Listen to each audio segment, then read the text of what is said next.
Ассаляму алейкум всему народу Казахстана. Хочу обратиться к вам, а также к главе государства Касым-Жомарту Кемеловичу, попросить вас не поддаваться на провокации и рассматривать дело Джумагеддиева Армана объективно, ссылаясь не только на сторону обвинения, но и сторону защиты тоже.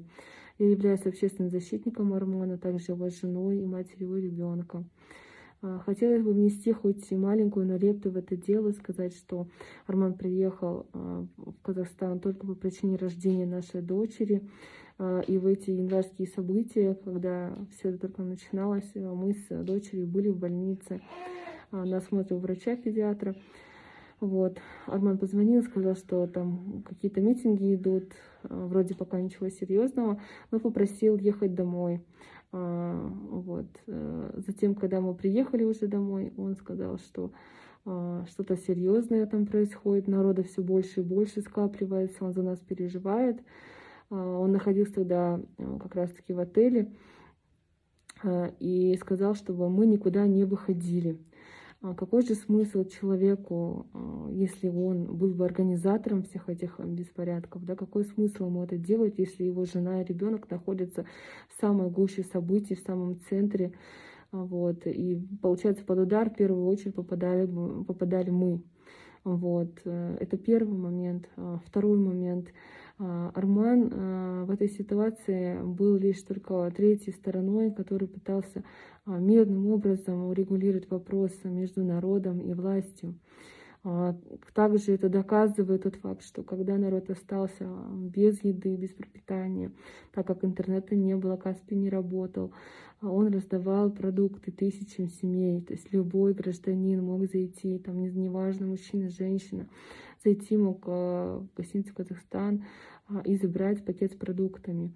У любого преступления ведь должен быть мотив какой-то, правильно? Зачем моему мужу кормить людей, в то же время там, если верить обвинительной стороне, там вылавливать мирных жителей, там что-то с ними делать, субханаллах. То есть абсолютно никакой логики в этом я не вижу, и надеюсь, вы тоже не увидите, потому что ролики, где он зовет людей в эту гостиницу, дабы забрать продукты, они есть в интернете, и там видно, что люди приходят, забирают прямо во время съемки. Вот. Мой муж всегда ратовал за благополучие своей страны. Он человек, который постоянно переживает за свой народ. И давайте не будем забывать о том, что во время пандемии он раздавал огромное количество аппаратов ИВЛ, а также лекарств. Практически 75 тонн было роздано им. Также на ежемесячной основе он помогает огромному количеству человек. Если не ошибаюсь, то около 300 или 400 семей находится на его обеспечении. Это только верхушка айсберга. То есть в исламе не принято, да, открыто показывать все свои благие деяния. Поэтому он выставляет лишь часть только для того, чтобы это служило хорошим примером для молодежи, учитывая, что в интернете на него подписано очень много человек. Вот, поэтому прошу отнестись к этому делу серьезно, учитывать все факторы.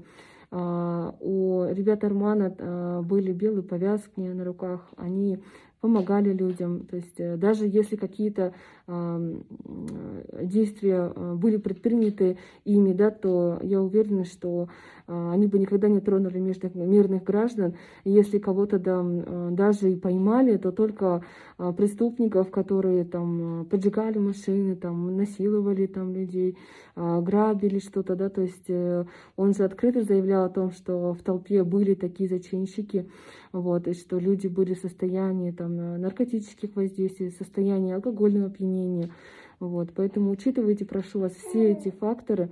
И дай Бог, надеюсь, мой муж в скором времени будет освобожден, с него снимут все эти абсолютно необъективные, некорректные обвинения, и он вернется к семье. Спасибо.